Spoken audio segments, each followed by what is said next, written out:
is going to happen on the spiral. The other 40 is going to happen on the bottom, right? So we're going to kind of do a retrieve, cater to that ratio. But we want to make that thing spiral. Same thing, I sound like a broken record.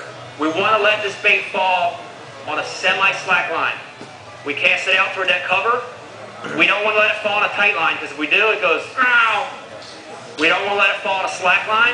Cast it over there and we got a backlash. You get a phone call from your Aunt Roberta. Hello? We want to let it fall on a semi-slack line. So we're going to cast over to that cover.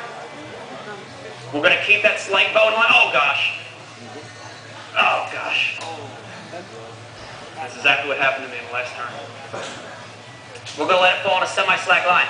And as that thing's falling, that tube is going to spiral. Okay? Now here's the trick.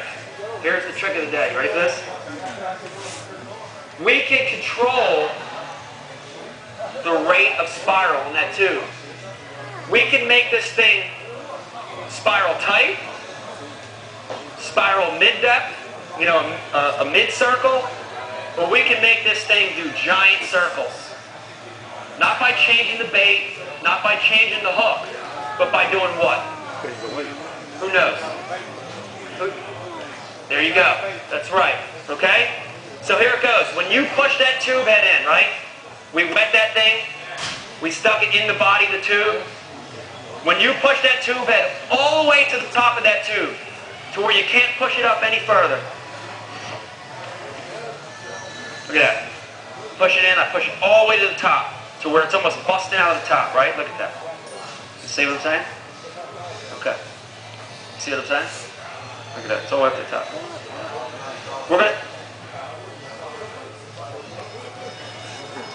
We're going to push that tube head all the way to the top of the tube, to where it almost feels like it's going to bust out of the top of the tube.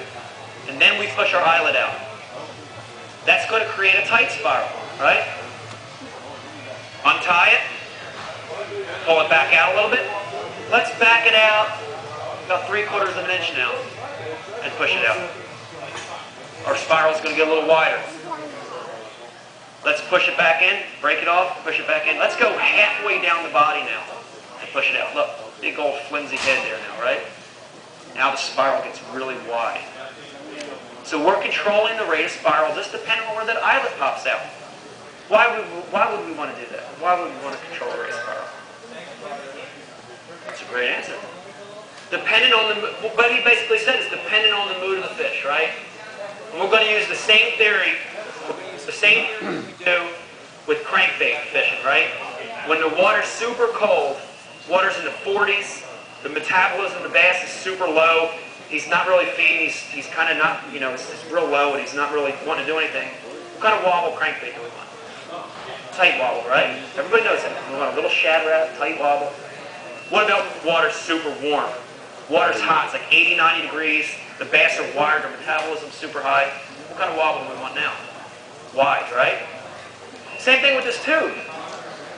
The more inactive the fish, the colder the water, the tighter I want that spiral, right? I want to push it all the way to the head of the bait and push it out, and I'm going to get a tight spiral. As that water warms up, starts getting into the 50s and 60s, the bass are pre-spawned, they're getting a little more wired now they're starting to eat a little bit. I want a little bit wider wobble. Pull it down 3/4 of an inch or so. Heat of the summer, dude, you're sweating. You got your shirt off, you're fishing out there in shorts. The water temperature is 90 degrees. The fish have to feed a lot more. Their metabolism's juiced up, right? We want a wide wobble. Let's push it all the way back. Let's get that thing to do giant circles as it falls. Change the spiral based on the activity level of the fish. You had a question? Yes?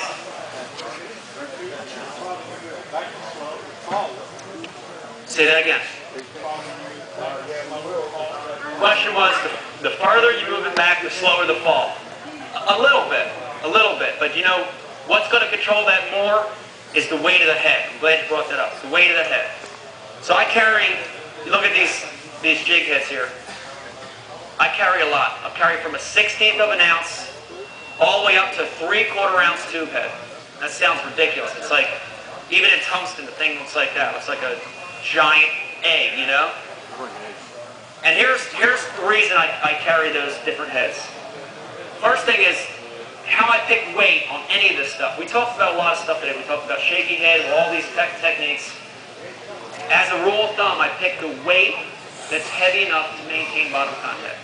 That's a good rule of thumb. So when you've got your selection of weights from a 32nd ounce all the way up to whatever you use, I'm trying to pick a weight that's just heavy enough to maintain bottom contact.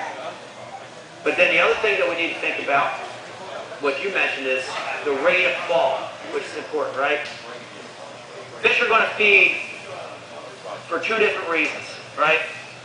Why are they going to feed? What's one reason a fish feeds? They're hungry. There you go. Fish feed because they're hungry, right? But here's the interesting thing. In a 24-hour window, in a one-day period, how many hours out of a 24-hour window does a bass actively feed?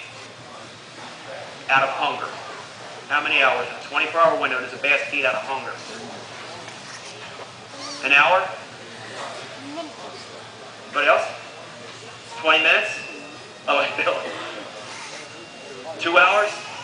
Let's say 3 hours, right? For sake of argument, let's say a fish feeds out of hunger for 3 hours.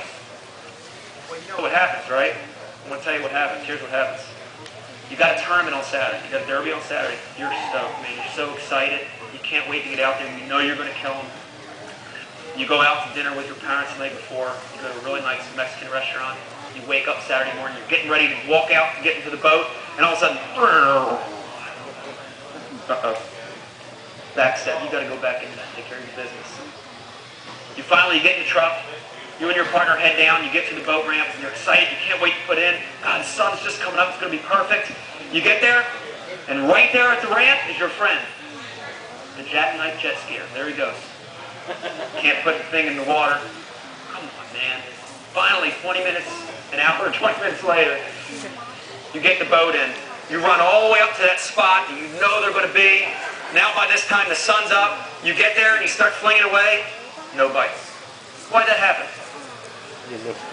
Fish aren't hungry. The fish fed for 3 hours. And when did they feed? What 3 hours were they?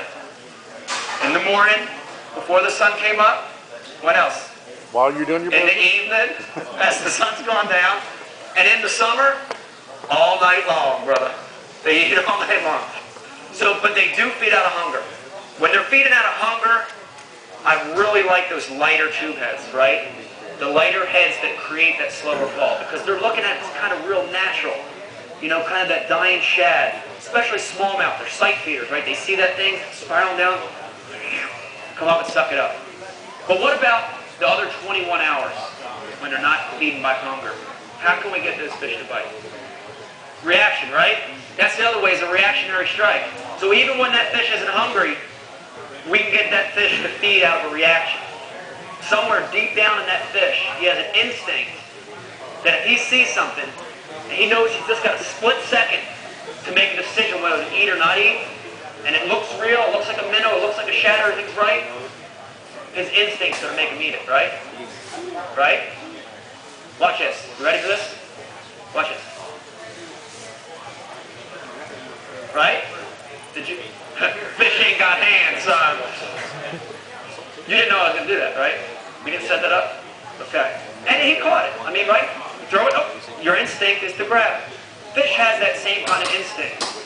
So on those big heavy heads, we could take the same tube and insert a ½ ounce, a 3/4 ounce, even sometimes a 1 ounce, a big giant head, create that same spiral and make that fish react.